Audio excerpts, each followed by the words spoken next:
ముద్రగడ పద్మనాభం మృతి పట్ల మాట్లాడడానికి వైఎస్ఆర్సీపీ నేత వంగా గీత గారు లైన్లో సిద్ధంగా ఉన్నారు, ఫోన్ లైన్లో. నమస్తే అండి. నమస్తే అండి. ముద్రగడ గారితో మీకు ఎలాంటి అనుబంధం ఉంది అంటే ఏం చెప్తారు? ఆయన పేరు చెప్పగానే మీకు ఏం గుర్తొస్తుంటుంది? నిజంగా ఈ వార్త చాలా దురదృష్టకరం అండి. ఇది మేమందరం కూడా ఎప్పటికప్పుడు వాళ్ళ అబ్బాయి బాబు గిరితో మాట్లాడుతూ ఉన్నాం. అంటే కోలుకుంటారు, మళ్ళీ వస్తారు, అన్ని కార్యక్రమాలు చూసుకుంటారు అని చెప్పి అందరం అనుకున్నాం. కానీ ఈ వార్త అందరికి చాలా మేమైతే అసలు నమ్మలేదు చాలాసేపటి వరకు. అయితే ఆయన ఒక రాజకీయ దురంధరుడు మాత్రమే కాదు, చాలా పట్టుదల గల వ్యక్తి, ధైర్యం ఉన్న వ్యక్తి, సాహసం ఉన్న వ్యక్తి, దేన్నైనా తృణప్రాయంగా వదిలేయగల అంత పట్టుదల ఉన్న వ్యక్తి. నిజంగా అంత ఆత్మస్థైర్యం ఉండడం అనేది చాలా కష్టం, ముఖ్యంగా రాజకీయాల్లో. సాధారణంగా ఇప్పుడు మీరు కూడా ఇందాక నుంచి చూస్తున్నాను నేను, ఏంటంటే ఆయన ఎమ్మెల్యేగా సుమారు 4 సార్లు ఎమ్మెల్యేగా, ఎంపీగా, మంత్రిగా, ఇలా వాళ్ళ కుటుంబం నుంచి, వాళ్ళ నాన్నగారి దగ్గర నుంచి కూడా వాళ్ళ ఫ్యామిలీ అంతా కూడా రావటం, మాటకి కట్టుబడి ఉండటం. ఏదైనా ఒక మాట చెప్పారు, ఏదైనా ఒక విషయం ఖచ్చితంగా ఒక వ్యక్తికి మాట ఇచ్చారంటే దానికి నిలబడి ఉండే వ్యక్తి ఆయన. అంతేకాదు, మనకి చూస్తే రాజకీయంగా ఆంధ్రప్రదేశ్ రాష్ట్రం మొత్తం అందరూ కూడా, అదే విధంగా ఇతర ప్రాంతాల నుంచి అందరూ కూడా మాకు కూడా ఫోన్లు చేస్తున్నారు, ఈ వార్త నిజమా అని. ఆ విధంగా అందరి మనసులో స్థానం సంపాదించుకున్నారు.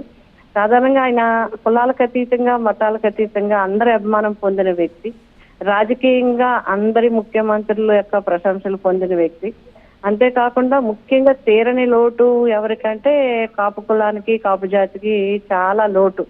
ఎందుకంటే అటువంటి ధైర్యశాలి, ధీశాలి అలాంటి వ్యక్తులు, అంటే అటువంటి పర్సనాలిటీ దూరం కావటం అనేది చాలా చాలా దురదృష్టకరం. మేమందరం కూడా చాలా బాధపడుతున్నాం. నిజంగా వైఎస్ఆర్సీపీ పార్టీ తరఫున మా జిల్లాలో ఒక పెద్ద నాయకుడు దూరం అవటం అనేది మా అందరికీ చాలా బాధ కలిగిస్తుంది. వాళ్ళ కుటుంబానికి భగవంతుడు తోడుగా ఉండాలి. ఆయన లేని లోటు అనేది కుటుంబానికి మాత్రమే కాదు, ఈ ఒక రాజకీయాల్లోని, అదేవిధంగా కాపులందరికీ కూడా తీరని లోటే. మరి ఆయన ఆత్మకు శాంతి చేకూరాలి. అదేవిధంగా నేను, పద్మనాభం గారు ఒకేసారి, నేను రాజ్యసభ ఎంపీగా, ఆయన లోక్సభ ఎంపీగా కలిసి కూడా పార్లమెంట్ లో మేము వర్క్ చేయడం జరిగింది. రాజకీయంగా కూడా చాలా కార్యక్రమాలు, చాలా ఉద్యమాల్లో కూడా, ఆయన మొదటి ఉద్యమం నుంచి కూడా నేను ఆయనతో కూడా పాల్గొనడం జరిగింది. ఎప్పుడు ఏ ఉద్యమం ఏది చేసినా కూడా ఆయన కూడా ఒక సోదరీమణిగా, ఒక ఆడపడుచుగా ఎప్పుడు ఆదరించేవారు. ఆ కుటుంబం కూడా, పద్మావతి గారు అందరూ కూడా ఒక ఇంటి మనిషి కింద మేము ఉండడం జరిగేది. నిజంగా అందరికీ తీరని లోటు. ఈ సమాజానికి కూడా అటువంటి పట్టుదల ఉండే వ్యక్తులు లేకపోవటం అనేది చాలా లోటు అనేది మాకు మాటలు కూడా రావటం లేదు. ఒక విధంగా చాలా, అంటే ఇంకా కోలుకుంటున్నారు. 2-3 రోజుల కిందటే అనుకున్నాము రూమ్కి షిఫ్ట్ చేస్తున్నారు, ఇంకా కోలుకుంటారు, ఇంకా తీసుకొస్తారు అని అనుకున్నాం. కానీ షాకింగ్ గా ఈ రోజు ఈవినింగ్ ఈ విషయం తెలిసింది.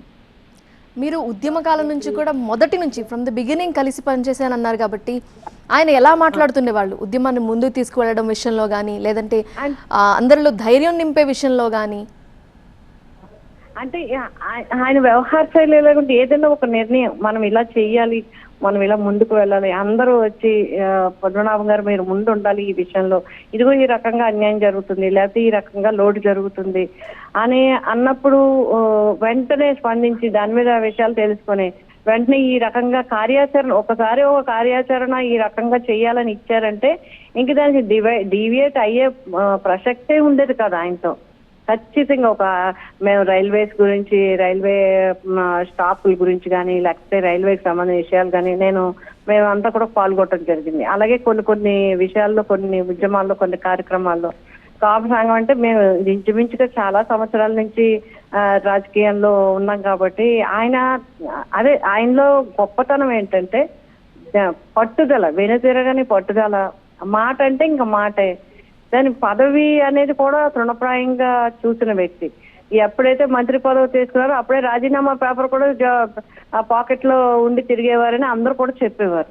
ఆ విధంగా ముఖ్యమంత్రి గారితో అయినా ఎవరితో అయినా విషయం ఖచ్చితంగా చెప్పి ఉన్నది ఉన్నట్టుగా స్పష్టంగా చెప్పేసే విధానం ఉండేది. అంటే రాజకీయాల్లో సాధారణంగా మరి లౌక్యంగా ఉండడమో లేకపోతే ఎందుకు లేండో ఇలాంటివి ఉంటాయి, కానీ ఈయన మాత్రం చాలా డిఫరెంట్. ఈయన విధానమే, ఆ వ్యక్తిత్వమే చాలా డిఫరెంట్. ఎస్ అండి, అలాంటి వ్యక్తిత్వం ఉన్నవాళ్ళు అరుదుగా ఉంటారు. రైట్ అండి, రైట్ అండి. నమస్తే.